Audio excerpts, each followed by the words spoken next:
And I think it's important as one ages to realize that you can learn a hell of a lot from somebody who's a lot younger.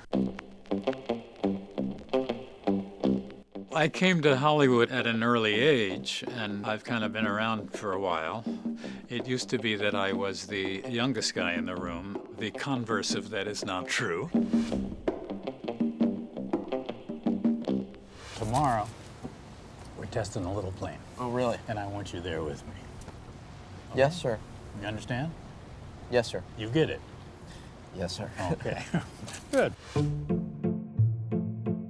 I met with him after my first film. I was 19 years old, and I was about to go to college, and I went and had a 4.5-hour lunch with him where I just got to ask him everything I ever wanted to know about his career and life in Hollywood, and that sort of continued on for a 5-year mentorship. I like to tell a story about him. He begged me to let him read for a part in this movie, and I said, you don't really have to read. I've seen your work, and you're very, very good. And he said, no, I want to read. Somebody else had read for one of the parts, and he'd heard them read, and I noticed that after he heard them read, he seemed much more convinced and assured that they were right for the role. So I figured if he can hear me say the words, then I have a better shot of getting the role. And then a few days later, he'd say, I really want to read for you. And finally, I thought, well, okay, maybe he's insulted that I'm not reading. He doesn't think I seriously want him to play this.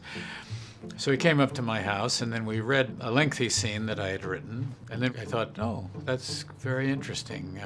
Let's read it again. So then we read it again, and then I got more out of this scene. And I had written the scene, but I thought, boy, this scene's better than I thought. And then we read it again, and then we read it again. And then about the 5th time, I thought, oh, I'm reading for him.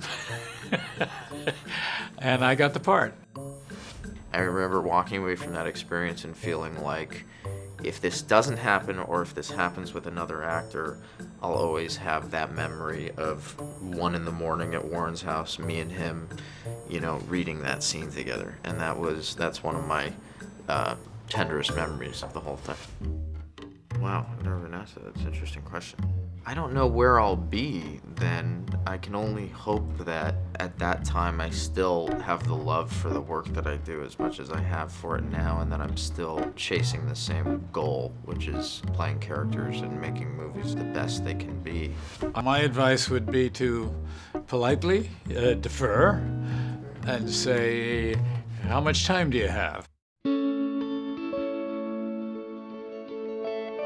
Warren's conducted his entire career in a way where he was really only doing things exactly the way he wanted to, sometimes in the face of what expectations were or how people thought he should conduct himself. For instance, when he produced Bonnie and Clyde, it was kind of very uncommon for an actor to also produce one of their movies, and it seemed almost presumptuous. But he's always remained true to this kind of his own internal sense of right and wrong and how he wanted things done to this day, and it's why he takes his time and knows himself and does things the way he wants to do them.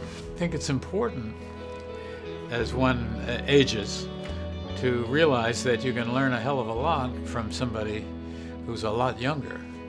Well, I'm finding that all the time now with my kids. I got a 16, a 19, a 22, and a 24. I can't tell you how much I'm learning from them, and it's a pleasure.